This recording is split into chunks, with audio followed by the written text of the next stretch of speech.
Awesome Rider Review. Hey YouTube, Awesome Rider here with my review of S.H.Figuarts Kamen Rider Sango, who was most recently appeared in the Super Hero Taisen GP film. I think he was, if I remember right, like from a comic or something, and they decided to bring him out because it's like, hey, we ran out of people, let's just bring the people that practically didn't exist. But regardless, I'm not a huge fan of the movie or the character, but I really dig the suit design, which is why I picked it up, in case anyone happens to be wondering, since I'm usually like not a fan of Showa stuff. But yeah, so that's why I decided to pick this up. Very quick look at the box here. Pretty typical fare, nothing special about it. Logo up here. You got like the typical like front shot of the figure, but it looks really funny. Maybe it's the way it's spread, but like from this angle, especially when you don't see this part, it doesn't even look like him. Then you have the side picture, and then on the back it always shows you what you can do with him. So nothing too spectacular. It comes with a pretty decent array of things. You have several different kinds of hands. You've got the signature rider pose hands, closed fists, one of which I have on him, some sort of relaxed-ish hands, and then like some fighting hands like I have on him now. They're just kind of like clawed fighting. He does have multiple effect pieces here. You have the rider kick effect, which you can see here, which you can just put it on the foot and it will kind of like snap on there. Not snap, it's sort of secure on there, so if you have like a stand or something and you want to pose them like that. But so that's always nice. That's happened multiple times and it's always kind of a neat feature.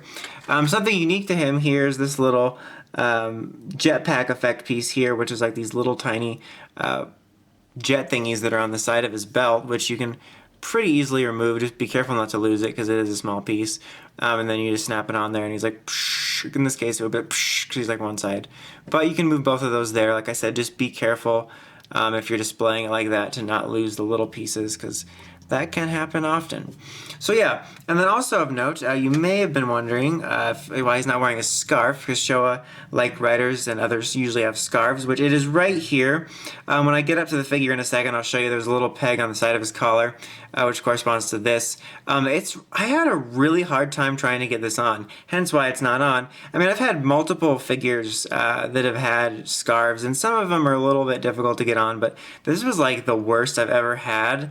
And like I thought I got it on there, and then I brought it over for the review and it popped off. So I don't know if it's me or if it's the figure, or a combination of both. Bad luck. I don't know, maybe you have this figure and you've had that problem, but I didn't want to keep hassling with it, and I figured I was going to note how difficult it was anyway. So yeah, there it is. I'll probably try to put it back on after the review. Okay, but alright, so the figure here I think is overall, I think I would best describe it as just a really solid figure. There's nothing too spectacular about it, like Zom, go out and get this immediately, it's the best ever, but it does its job and it does it pretty decently. Like I said, I really dig the design, so it's kind of reminiscent of, especially like when you see it in the movie and stuff, of like the first and the next, which I actually quite like those suits, and I feel like they should use something like that instead of these like flabby cardboard things we got.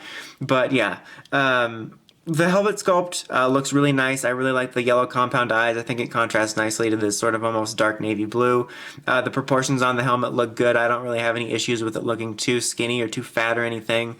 Like the chest armor and stuff has almost, I don't know if it's quite a matte finish. It almost feels like it, but whatever it is, it's pretty nice. All the details are pretty solid on it. Like the armor here for the arms also almost has a nice shine to it there. The cusps there, you can see has like, I think, the little shocker symbol on there. So nice little details. On his wrists and like on the back of his ankles here, he's got these nice little chains, which obviously is part of the design, but it's just a nice little touch, and the fact that they dangle, just, I don't know, it's just kind of a nice little unique touch. There's the belt, pretty basic, but they get the job done there with all the details on it. As I showed you, these are removable for the jetpack. Not much to his legs detail-wise, but they got a nice material going on there. The armor here, like on his boots, also looks pretty good. Nice little symbols there. Articulation-wise, pretty much your standard Figuarts fare. 360 ball joint there, swiveling, double elbow joint, swiveling here at his wrist, 360 ball joint here on his leg, double knee joint, the swiveling. You got a nice little ball joint here on his foot as well.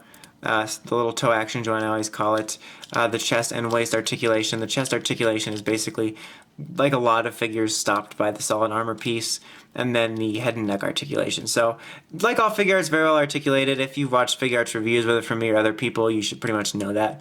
I always wonder like that, like how many people, like, is this their first Figuart review they're watching from me? Because like I do that same articulation spiel on like everyone, and I'm sure there's people that are like, God dang, he's going over it again. But you have to do it because it's like, what if this is the first person? But anyway, I just kind of always wonder that. That was random. But yeah, overall, just a very solid figure. The articulation is solid on him, and by that I mean, the articulation is always the same, but I mean that there's no loose joint feels on him. He doesn't feels. Wow, I can't believe I said that. Loose joint feel to him, and he doesn't feel like he's gonna have loose joints, like if that makes any sense. Like there's like a scale. There's like the super tight figure art joints where it's like, wow, this is really solid, and then there's like this where it's very good. It doesn't feel like it's going to become loose, and then there's like the ones that aren't loose yet, but you can feel like it's on its way, and then there's like the loose figure art joints when you flap them and their legs go all over. But yeah, very solid on that. Proportion wise, detail wise, he looks good. He's got a pretty solid array of accessories. To be honest, my only problem with him is that scarf, which you can see right there. There's the peg. Like I said, I don't know if that's maybe just unique to my idiocy or whatever. Maybe it's just every now and then when you get a figure like that, you have a problem. But that's really my only complaint about this. Like I said, it's not like a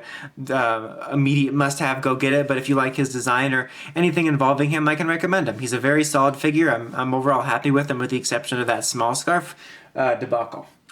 But anyway, that's about it. Until next time, make sure you check out the Crazy Podcast at writersrangrambles.com. And of course, don't forget to like, comment, subscribe. Till next time, Dawson Rider, signing out.